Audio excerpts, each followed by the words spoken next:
Վաշինգտոնում գոհ են ամերիկյան պատվիրակության մոսկովյան ոյաժից, թեպետ վստահ չեն, թե բանակցություններն արդյունք կտան։ Պաշտոնական հայտարարությունները հուսադրող չեն, Կրեմլում 5 ժամ քննարկումից հետո ռուսներն ու ամերիկացիները փաստացի չեն կարողացել պայմանավորվել, ինչպես են Ուկրաինայում դադարեցնելու պատերազմը։ Ես չգիտեմ, թե Կրեմլն ինչ է անում։ Կարող եմ ասել, որ նախագահ Պուտինի հետ նրանց հանդիպումը բավականին լավն է եղել։ Կպարզենք, չեմ կարող ասել, թե ինչ կստացվի այդ հանդիպումից, որովհետև գիտեք, տանգո պարելու համար 2 հոգի է պետք։ Ուիտքոֆն ու Քուշները տպավորություն են ստացել, թե Պուտինն ուզում է դադարեցնել պատերազմը, ասում է Միացյալ Նահանգների նախագահը, բայց առայժմ պարզ չէ, դա տեղի կունենա թե ոչ։ Ըստ Թրամփի, Պուտինն ուզում է վերադառնալ նորմալ կյանքի, առևտուր անել Միացյալ Նահանգների հետ, ոչ թե ամեն շաբաթ հազարավոր զինվորներ կորցնել։ Սպիտակ տունը Մոսկվայի բանակցությունների արդյունքը փոխանցել է նաև ուկրաինական կողմին, թեպետ ըստ Ուկրաինայի արտգործնախարարի,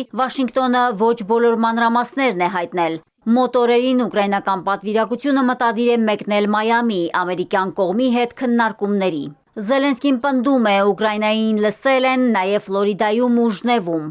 Մենք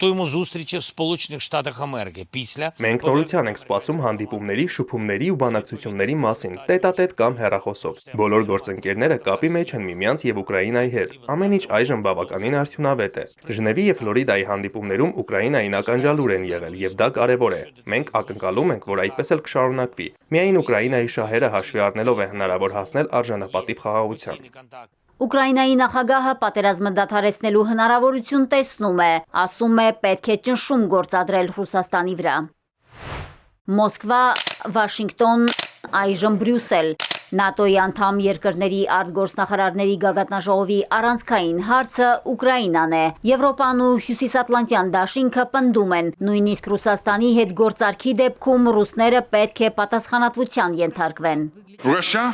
Ռուսաստանը շարունակում է մարտահրավեր նետել մեր զսպման համակարգին։ Ռուսաստանը խախտել է մեր օդային տարածքը ռազմական օդանավերով ու դրոններով, դիվերսիաներ է իրականացրել ու հետախուզական նավեր ուղարկել մեր ջրային տարածքներ։ Այս գործողություններն անխոհեմ են ու վտանգավոր։ Չնայած կոշտ հռետորաբանությանը, Եվրոպան չունի պլան B, եթե խաղաղության բանակցությունները ձախողվեն, պատերազմը շարունակվի ու Վաշինգտոնը դադարեցնի աջակցությունը։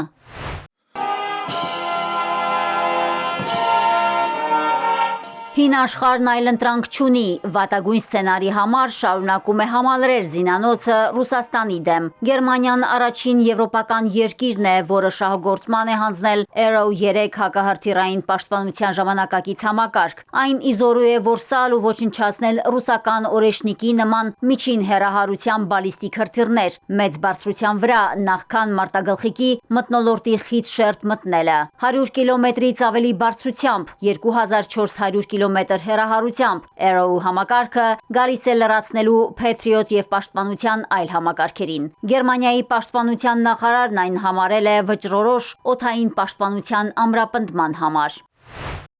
Ռուսաստանի նախագահը եվրոպացիներին առաջարկել է ներգրավել, ոչ թե խանգարել ուկրաինական ճգնաժամի կարգավորմանը։ India Today-ի հետ բացառիկ հարցազրույցում Պուտինը խոսել է կրեմլյան բանակցություններից։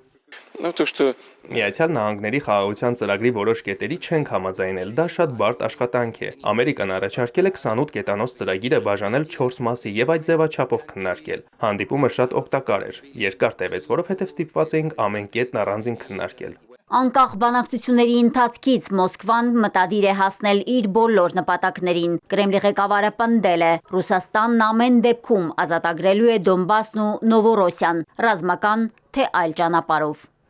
Մարիկ Օստանյան, Էպիկենտրոն։